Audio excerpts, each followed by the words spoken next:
এই উক্তিগুলো আপনাকে সব পড়তে হবে, কারণ এই সবগুলো হচ্ছে বিগত সালের কোথাও না কোথাও এসেছে। বিগত সাল।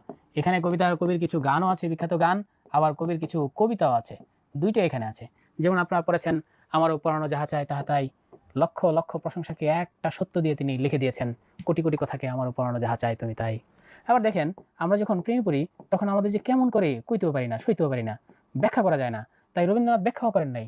রবীন্দ্রনাথ বলেছেন আমার মন কেমন করে, কেমন যে করে সেটা নিজেও জানেন না।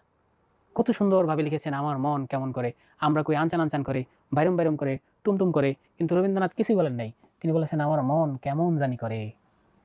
এটা আমরা তার দার্শনিক উক্তি আগেও পড়েছি। কোনো কিছুই কিন্তু শেষ হইয়া হইল না শেষ। কত সুন্দর কণিকা কাব্যগ্রন্থের মধ্যে তিনি এটা বলেছেন। কণিকা মানে ছোট ছোট কবিতা।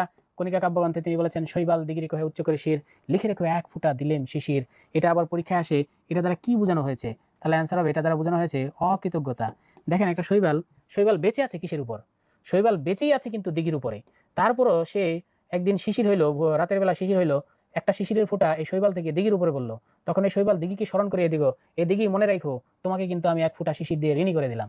অর্থাৎ যার জন্মই টিকে আছে দিঘির উপরে, সে আবার দিঘিকে ঋণের কথা স্মরণ করিয়ে দেয়।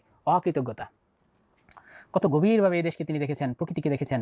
তিনি বলেছেন বুক রুশ ধরে বহু দূর করে দেখিতে গিয়াছি পর্বতমালা, দেখিতে গিয়াছি সিন্ধু, দেখা হয় নাই দুই চক্ষু মিলিয়া, ঘর হতে দুই পা ফেলিয়া, একটি ধানের শীষের উপর একটি শিশির বিন্দু। এই যে ভোরবেলা, এটা যে কি গভীর সৌন্দর্য, এটা রবীন্দ্রনাথের চোখে ধরে পড়েছে।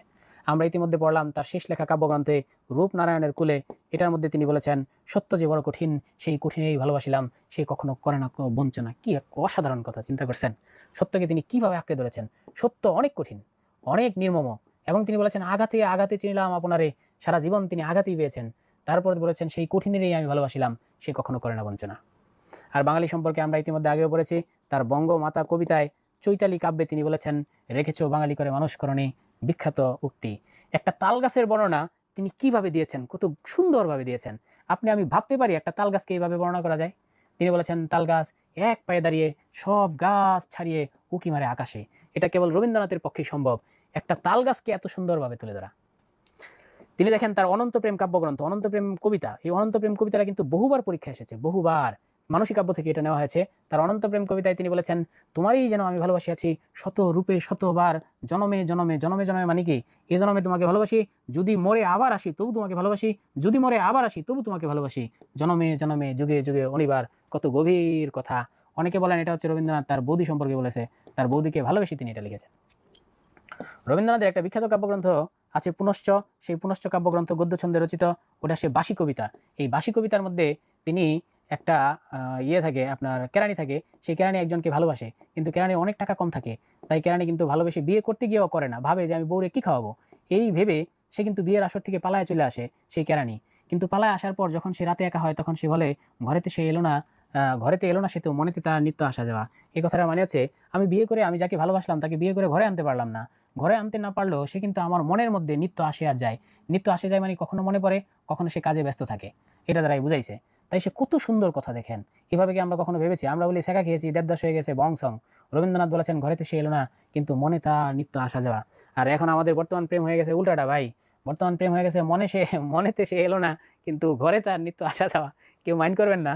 দেখেন রবি ঠাকুর কত পিওর প্রেমিক ছিলেন, আর আমাদের প্রেম কত জাকানাকা, কত ভেজাল। একজন বলে সে ঘরেতে এলো না, মনে তার নিত্য আসা যাওয়া, আর এখন হয়ে গেছে মনেতে সে এলো না কিন্তু ঘরে তার নিত্য আসা যাওয়া। আচ্ছা, এটা আমরা পড়েছি নদীর পার করে ছায়া নিঃশ্বাস উপরেতে সর্বসুখ আমার বিশ্বাস। এবার দেখেন এটা হচ্ছে তিনি কত বড় অনুপ্রেরণা দিয়েছেন মানুষকে। এটা আমরা সারা জীবন ব্যবহার করি, যদি ওটা শুনে কেউ না আসে তবে একলা চড়ে, এত বড় অনুপ্রেরণা তিনি দিয়েছেন। আর তিনি মানুষের লোভ লালসার মুক্ত হতে তিনি বলেছেন চিত্ত যেথা ভয় শূন্য। আপনার মনের মধ্যে যদি চিত্ত ভয় না থাকে, আপনার মনের মধ্যে যদি লোভ লালসা না থাকে, তাহলে আপনার মাথা সেই সময় সবসময় কি থাকবে, উঁচু থাকবে। তাই তিনি বলেছেন চিত্ত যেথা ভয় শূন্য উন্নত সেটা শির। এটা কিন্তু সব বিভিন্ন পরীক্ষা এসেছে। আমরা একটু পরে বিগত সালের প্রশ্ন পেলে আমাদের এই আলোচনা কমন পড়বে। একটা মানুষকে তিনি কত সুন্দর বিষয়ে বিশেষায়িত করেছেন, সেটা হচ্ছে আমাদের চিত্তরঞ্জন দাস, দেশবন্ধু চিত্তরঞ্জন দাস। আপনারা জানেন কলকাতার নেতা ছিলেন, ভারতবর্ষের নেতা ছিলেন, এই স্বরাজ পার্টি করেছিলেন চিত্তরঞ্জন দাস। এই চিত্তরঞ্জন দাসকে নিয়ে নজরুল লিখেছিলেন চিত্তনামা কাব্য, আর রবীন্দ্রনাথ লিখেছিলেন এই বিখ্যাত চরণ এনেছিলে সাথে করে মৃত্যুহীন প্রাণ। কি কথা! এনেছিলে সাথে করে মৃত্যুহীন প্রাণ, মরণে তাহাই তুমি কোলে গেলে করে গেলে দান। কি অসাধারণ কথা! আমি ভাবতেও পারি না যে এত গভীরভাবে লিখলেন কিভাবে। এনেছিলে সাথে করে মৃত্যুহীন প্রাণ, মরণে তাহাই তুমি করে গেলে দান।